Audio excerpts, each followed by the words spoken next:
नमस्कार दोस्तों, आज हम चर्चा करते हैं मकर लगन के बारे में।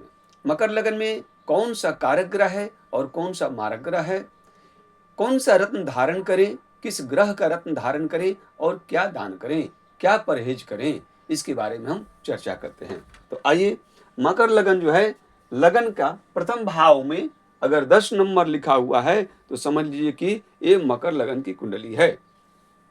मकर लगन का स्वामी जो हो गया वो हो गया शनि। प्रधान ग्रह क्या हो गया? शनि। तो शनि का विशेषता क्या है? अगर आपका शनि प्रधान ग्रह है तो उसका विशेषता क्या है? शनि जो है मेहनत मजदूरी का कारक होता है। शनि मेहनत मजदूरी लेबर का कारक होता है, अस्थायित्व का कारक होता है। काम देर से करता है पर अस्थायित्व होता है, यानी विलंब से होगा लेकिन दुरुस्त काम होगा आपका। जजमेंट, न्याय, अनुशासन। शनि अनुशासन का प्रिय है, यानी जो अनुशासन में रह के काम करता है वही सफल होता है। शनि के दशा अंतरदशा में देखिएगा आपका काम स्लो होगा लेकिन जो काम होगा सही काम होगा। दूसरा जो है जेल, मुकदमा, केस, ये रोग, इसका भी कारक जो है शनि ही है। इसका भी डिपार्टमेंट शनि का डिपार्टमेंट है। मेहनत मजदूरी, लेबर क्लास का आदमी जो लेबर का मेहनत का काम करता है उसका जो कारक ग्रह है शनि ही बनता है। तो इन सारी चीजों का कारक ग्रह जो है शनि है। अब हम आते हैं कि शनि का मकर लगन का कारक ग्रह कौन सा है। तो कारक ग्रह में अगर हम आते हैं, कारक ग्रह, पहला सूत्र क्या है कि लगन का जो मालिक है लग्नेश वो हमेशा शुभ फल देता है, इसलिए ये कारक ग्रह हुआ। तो शनि जो है हमारा कारक ग्रह हुआ। दूसरा अब हम आते हैं, दूसरा जो है दूसरे घर में क्या लिखा है? 11 नंबर। 11 नंबर का मतलब हुआ कुंभ राशि। कुंभ राशि का स्वामी भी शनि बना।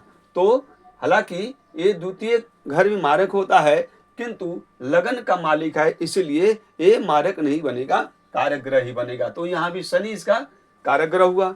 उसके बाद आज तृतीय घर में क्या है? 12 नंबर। 12 नंबर मान मीन राशि, इसका स्वामी हुआ बृहस्पति। तो बृहस्पति यहाँ पर देखते हैं हम 12 घर का और तृतीय घर का कारक ग्रह बन रहा है। तो ये हो गया आपका मारक ग्रह में। मारक ग्रह की श्रेणी में क्या हो गया? बृहस्पति। ठीक है, मारक ग्रह में आ गया आपका बृहस्पति। उसके बाद आ गया 1 नंबर लिखा है, माने मेष राशि। मेष राशि का स्वामी क्या हुआ? मंगल। तो मंगल भी यहाँ पर हालांकि केंद्र का कारक है लेकिन एकादश का भी आपका कारक है। तो इसीलिए मंगल आपको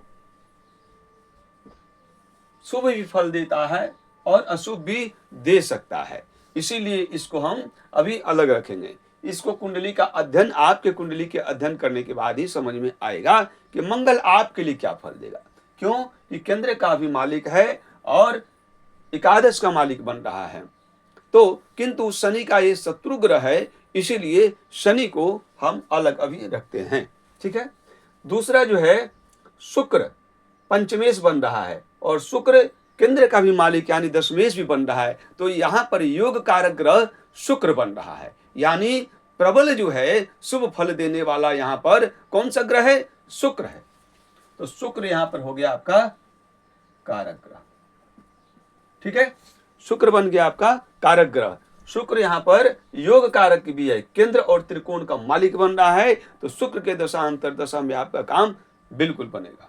अब हम आते हैं इसके बाद में 3 नंबर लिखा हुआ है, छठे घर में 3 नंबर लिखा, यानी मिथुन राशि। मिथुन राशि का स्वामी क्या हुआ? बुध हुआ। तो मिथुन राशि षष्ठेश बन रहा है और यहाँ पर नवमेश भी बन रहा है। 6 नंबर का मालिक हो गया बुध। तो बुध क्या है? नवमेश भी बन रहा है और षष्ठेश भी बन रहा है। तो ज्यादा करके नवमेश जो त्रिकोण का मालिक है वो ज्यादा फल देता है। तो बुध भी आपका हो गया कारक ग्रह के श्रेणी में। ठीक है, बुध भी हो गया हमारा कारक ग्रह। अब हम आते हैं बुध के बाद 4 नंबर लिखा है, 7वें घर में लिखा है 4, यानी कर्क राशि। कर्क राशि का स्वामी क्या हो गया? चंद्रमा। तो शनि का चूंकि चंद्रमा शत्रु ग्रह है और सप्तम स्थान में मारक ग्रह है, तो यहाँ पर ये हो गया मार्केश। शनि बन गया, सॉरी चंद्रमा बन गया आपका मार्केश। ठीक है, उसके बाद आते हैं 5 नंबर जो लिखा है अष्टम भाव में, यानी सूर्य। अष्टम भाव में 5 नंबर का मतलब हो गया सूर्य। तो सूर्य क्या है? शनि का शत्रु है, इसलिए सूर्य और अष्टमेश मारकेश भी है, इसलिए ये हो गया मारक ग्रह। सूर्य भी यहां पर मारक हो गया। उसके बाद क्या आ गया? बुध का हो गया, शुक्र हो गया, मंगल मंगल के बारे में भी हमने बता दिया। अब आता है बृहस्पति। बृहस्पति के बारे में बता दिए। तो ये रहा आपका शनि, शुक्र और बुध कारक ग्रह, और मारक ग्रह में बृहस्पति, चंद्रमा और सूर्य, ये आपका मकर लगन वालों के लिए मारक ग्रह हुआ। अब हम आते हैं कि इसमें कौन सा रत्न धारण करना चाहिए और क्या चीज का दान कर, कौन सा रत्न धारण करना चाहिए। तो मकर लगन वालों के लिए शनि जो है लगन का कारक है, तो शनि का रत्न धारण करना है। शनि का रत्न क्या हो गया? नीलम अथवा एमेथिस्ट। वो भी नहीं हो तो लोहे का छल्ला मिडिल फिंगर में धारण करना है। किंतु नीलम धारण करने के पहले कुंडली अवश्य दिखा लीजिएगा। उसके बाद क्या धारण कर सकते हैं मकर लगन वाले? तो मकर लगन वाले शुक्र का रत्न धारण कर सकते हैं। शुक्र का रत्न क्या हो गया? हीरा। हीरा की जगह में आप ओपल या जरकन या चांदी का छल्ला आप धारण कर सकते हैं। तो यहां पर हो गया हीरा, शुक्र का रत्न। ये आपका योग कारक है ग्रह। शुक्र क्या है? योग कारक ग्रह बन रहा है। मकर लगन में सबसे ज्यादा प्रभावशाली रिजल्ट देने वाला ग्रह शुक्र है। तो शुक्र का रत्न आपको धारण करना है, हीरा, ओपल या जरकन। ठीक है, ये हो गया। उसके बाद और क्या धारण कर सकते हैं? तो और धारण करने में यहां पर आप क्या आ गया? बुध। बुध में आपको देखना पड़ेगा कि बुध आपका रोग का भी कारक बन रहा है और नौमेश यानी भाग का भी कारक बन रहा है। तो बुध का रत्न यानी पन्ना धारण करना है, किंतु पन्ना धारण करने के पहले अपनी कुंडली अवश्य दिखा लीजिएगा, क्योंकि सब रत्न जो है सब सूट नहीं करता आदमी को। इसीलिए बुध की स्थिति आपके जन्म कुंडली में क्या है उसके अनुसार आपको पन्ना जो है धारण करना है। ठीक है, तो ये रहा रत्न के बारे में। अब हम बताते हैं आपको क्या चीज से परहेज करना है, क्या दान करना है। अगर दान करने में आते हैं क्या चीज का दान करना चाहिए इसमें, तो इसमें जो है मकर लगन वालों के लिए दान का वस्तु अगर आते हैं तो बृहस्पति से संबंधित वस्तु आप दान कर सकते हैं। बृहस्पति से संबंधित वस्तु क्या हो गया? पीला वस्तु, जैसे चना दाल हो गया, पीला फल फूल हो गया या केसर हो गया। ये जो है बृहस्पति से संबंधित वस्तु हुए, इनका दान चढ़ावा या किसी को देना ये कर सकते हैं। दूसरा जो है क्या दान करना है? तो आपको चंद्रमा से संबंधित वस्तु का दान करना है।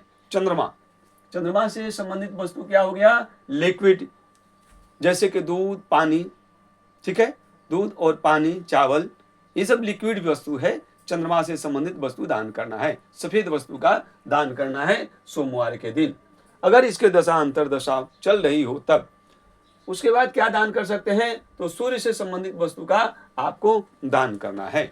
सूर्य से संबंधित वस्तु क्या हो गया? लाल वस्तु, जैसे कि गुड़ हो गया, चना हो गया, लाल फल हो गया, लाल फूल हो गया। कोई मंदिर में या भगवान के पास चढ़ा देना है अथवा किसी को देना है।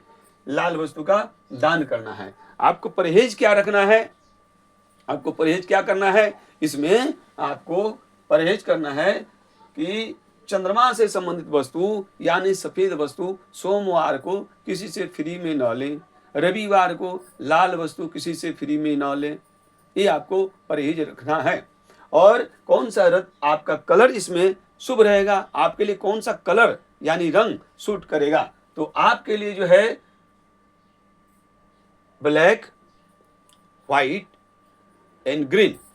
ब्लैक, व्हाइट इन ग्रीन यानी काला, हरा और सफेद, ये जो है आपके लिए कलर शुभ है। अशुभ कलर क्या है? इसमें अशुभ कलर अगर हम देखते हैं तो इसमें आपका लाल कलर, उसके बाद दूधिया कलर यानी ऑफ व्हाइट पहनिए प्लस प्योर व्हाइट जो है ये आपके लिए शुभ नहीं है। यानी क्रीम कलर ठीक है पर प्योर व्हाइट ठीक नहीं है। तो इसमें अशुभ कलर क्या हो गया? लाल और सफेद। ठीक है। और भी इसमें मंगल का स्थिति आपको देख करके लाल कलर का भी और भी डिसीजन लेना चाहिए कि मंगल की स्थिति क्या है आपकी जन्म कुंडली में। तो ये रहा मकर लगन के बारे में जानकारी कैसी लगी? अगर अच्छी लगी तो कमेंट में जरूर लिखिएगा। तब फिर हम अगले वीडियो में आपसे मिलते हैं। तब तक के लिए जय श्री राम।